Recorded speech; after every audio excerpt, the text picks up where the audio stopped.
Just south of here, the city of Liverpool attracts Beatles fans from all over the world. But down the M62 in Manchester, fans flock to see the places that inspired the songs of influential 80s band The Smiths. Their lead singer Morrissey, once a shy young man writing lyrics in his bedroom, has now achieved iconic status. He's feted around the globe with the kind of passion usually reserved for boy bands. We've been meeting some of his fans.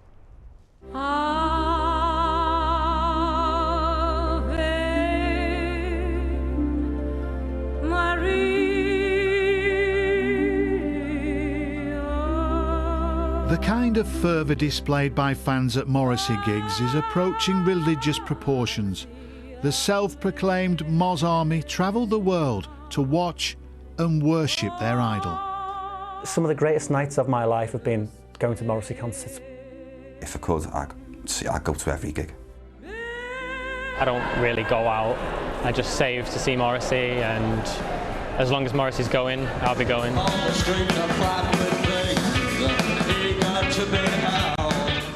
Although he now enjoys a successful solo career, Morrissey first burst onto the nation's conscience in the early 80s as lead singer of The Smiths. They were arguably that decade's most influential band. Photographer Kevin Cummins has been there since the beginning. Music was going in a very different direction, and the Smiths brought it back to a very basic level, and it was a level people could understand. Plus Morrissey's lyrics were very, very smart.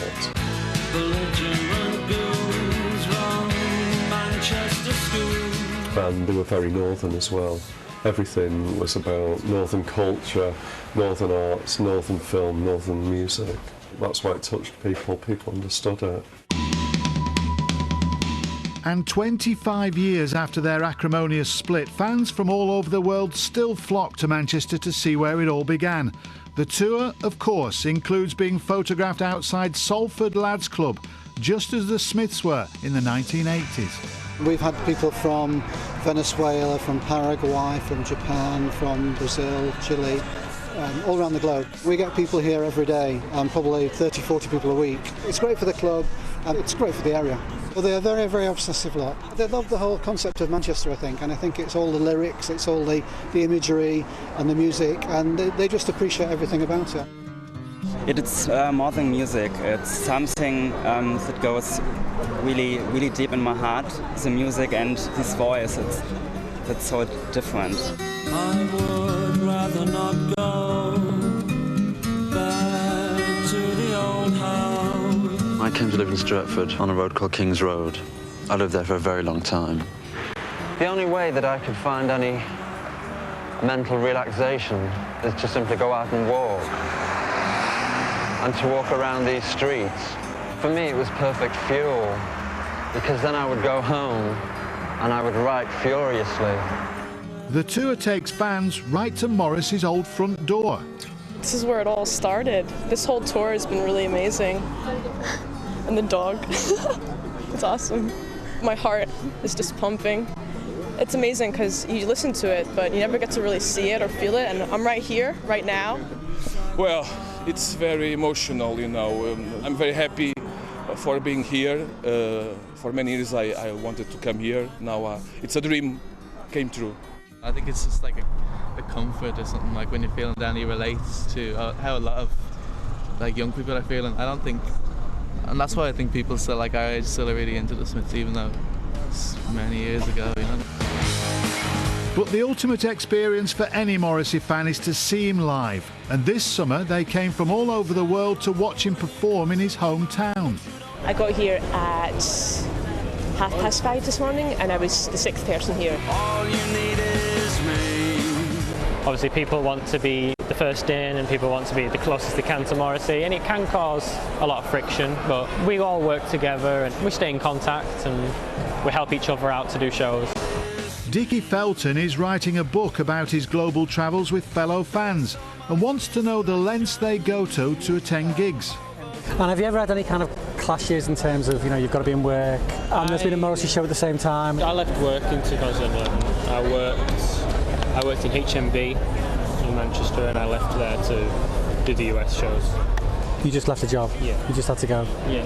People here have seen him 4 or 5 different countries over the last couple of months. They kind of leave jobs and leave lives behind, as it were, to go and follow this 53-year-old pop star, so it's quite unique really. It costs a lot of money booking a flight, a hotel, a train, or you're driving with a car, but it's really nice to drive with my car to Germany or Italy for watching Morrissey. 2 weeks ago I meet him in Antwerp, and if you want I have a picture. I do believe it's me. But there's just this absolute magic of going on tour with Morrissey, going to different places, meeting different people, and at the end of the night this fabulous man coming out and singing these amazing songs. A double bed and a stalwart lover for sure. But for many, simply watching Morrissey perform isn't enough. They want to be up there with him. Because he means so much to you. You want to be his friend, you want him to have an association with you on a one-to-one level. And I think just getting on stage gave me that chance. I didn't sleep for about 4 years after that, because, you know, he was on stage and so was I, you know, so. I know. A lot of the people who are jumping on stage are 50-year-old blokes who still want to hug him, and it's odd. It's not a sexual thing. It transcends that almost. I got on the stage at Great Yarmouth, and kind of afterwards I thought, Dickie, what on earth are you doing? You know, you're nearly 40, trying to get on stage with a pop star. I mean, come on, what are you doing? We're all looking for that same thing, just a shake of the hands, just an item of clothing, just for him to look you in the eye. I think we're all looking for that, because you want him to know you exist. This is Morrissey's shirt that he was wearing at the Liverpool Empire gig in 2009. He was singing a song called Let Me Kiss You, and there's a line that says, and my heart is open to you, and at that point he took the shirt off, and then he just threw it and it was coming my way, so I decided to jump 50 foot in the air, and I caught it, and I was surprised that I caught the whole thing, because usually you come away with a button. On that night he was singing the songs that I love and adore and cherish, worship.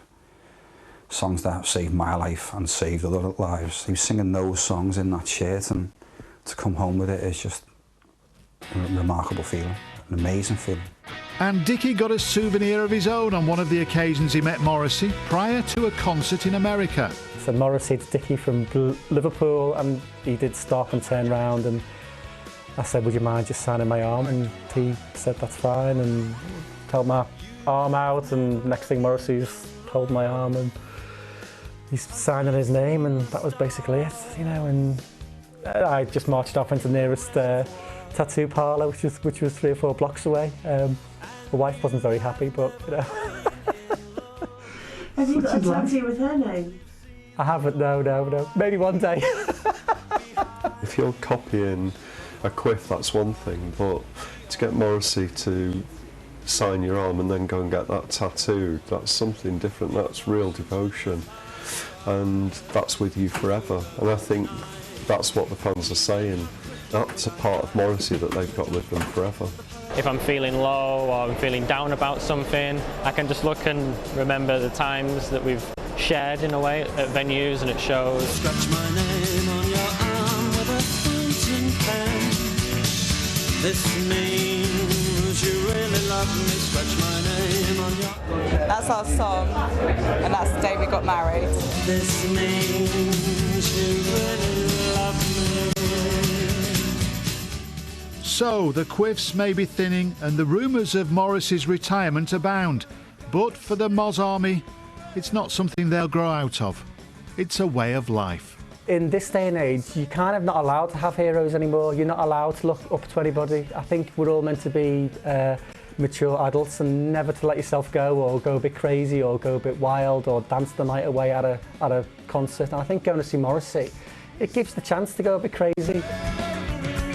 The pop world's a flat and lazy place. Lyrics are lazy, image is lazy, and I think with Morrissey in it, it's much more exciting. Top man Morrissey wrote This Charming Man About Me, which is a little known fact. Well, that's it from me here on the beach at Crosby. Remember, if you've missed any of tonight's Inside Out Northwest, you can catch it again on the BBC iPlayer.